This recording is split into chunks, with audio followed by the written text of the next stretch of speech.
On se demande parfois qu'est-ce qui pousse une personne à vouloir constamment se réinventer. Ce n'est pas juste une mode, vous savez, c'est un véritable état d'esprit, une stratégie. On pourrait même parler de l'anatomie de la croissance. Alors allons voir ensemble ce qui compose vraiment un apprenant d'aujourd'hui. Mais concrètement, à quoi ça ressemble cet apprentissage permanent? Est-ce que c'est juste une accumulation de diplômes, de compétences, ou est-ce qu'il y a quelque chose de plus, une structure, une histoire qui se dessine derrière tout ça? C'est justement ce qu'on va essayer de découvrir. Alors imaginez un peu le tableau. Un jour, une formation pour diriger avec la PNL, la fameuse programmation neurolinguistique.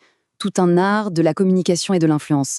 Et puis le lendemain, on change complètement de registre pour plonger dans un sujet aussi précis et profond que la bibliothérapie, et ce, avec des enfants névrosés. Et pour boucler la boucle, on s'attaque à une compétence on ne peut plus moderne, l'intelligence artificielle appliquée à l'éducation. Franchement, la diversité de ces sujets est juste stupéfiante. Et ce qui est vraiment fascinant, c'est que ces compétences, elles n'appartiennent pas à 3 experts différents, non. Elles sont toutes le résultat du parcours d'une seule et même personne, Anadi Nasrallah. En décortiquant son voyage, on va vraiment pouvoir dresser le portrait d'une apprenante des temps modernes.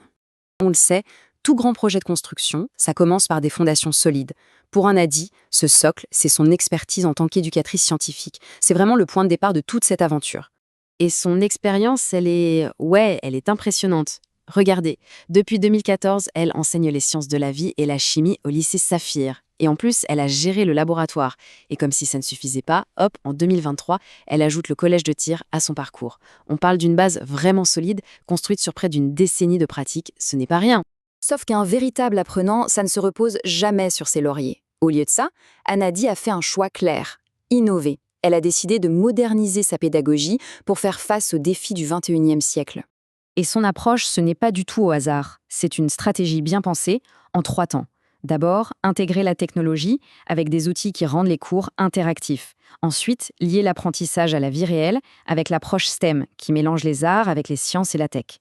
Et enfin, bien sûr, explorer le potentiel de l'IA. C'est une démarche super méthodique pour transformer sa classe. Mais au-delà de la stratégie globale, il y a aussi l'exploration de nouvelles manières de communiquer.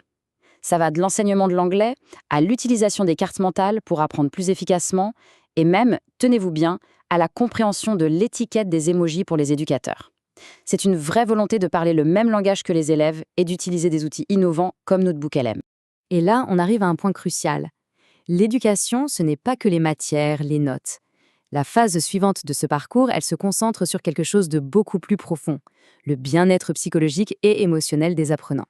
Au cœur de cette démarche, il y a cette compétence vraiment puissante, la bibliothérapie. C'est une approche qui utilise les livres, les histoires, pour aider à prendre soin de la santé mentale. Et ce qui est incroyable, c'est que Anadi s'est formée pour l'appliquer non seulement aux enfants, mais aussi aux personnes âgées. C'est une volonté d'aider qui traverse les générations. Sa boîte à outils pour le bien-être est vraiment très complète.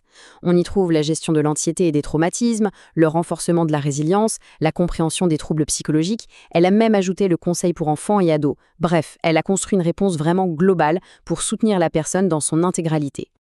Alors, récapitulons. On a une éducatrice qui innove dans sa façon d'enseigner et qui approfondit son impact humain. Mais son parcours, il ne s'arrête pas là aux portes de l'école. Non, sa croissance est en train de la transformer en une professionnelle aux multiples facettes, bien au-delà de sa salle de classe. Cette chronologie, elle est très parlante. Il suffit de regarder la concentration de formation entre 2023 et 2024. Entrepreneuriat, image de marque, prise de parole en public, PNL et même la création d'entreprises. On n'est plus dans un apprentissage passif là. C'est une véritable accélération de carrière. Et cette ambition, elle est parfaitement résumée par le titre d'un des ateliers qu'elle a suivis, transformer son rêve en réalité, construire une entreprise prospère. En s'appliquant ça à elle-même, elle incarne totalement cet esprit d'entrepreneur. Alors, qu'est-ce qu'on peut retenir de ce parcours qui est quand même assez remarquable? Eh bien, on peut en tirer une sorte de modèle, un plan, que chacun pourrait potentiellement adapter à son propre développement. Et le voici, ce plan. Le parcours de Anadi, en fait, il repose sur 4 piliers. D'abord, la fondation, une expertise de base solide. Puis, l'innovation, la mise à jour constante de ses outils. Ensuite, l'humanisation, chercher à approfondir la connexion humaine. Et enfin, la professionnalisation, comment élargir son impact au-delà de son rôle initial. Fondation, innovation, humanisation, professionnalisation. C'est un modèle de croissance vraiment puissant. Ce parcours est une formidable source d'inspiration, c'est certain. Mais au final, le plan de chacun reste à écrire. La question qui se pose est donc assez simple. Quelle sera la toute première brique de la prochaine construction ?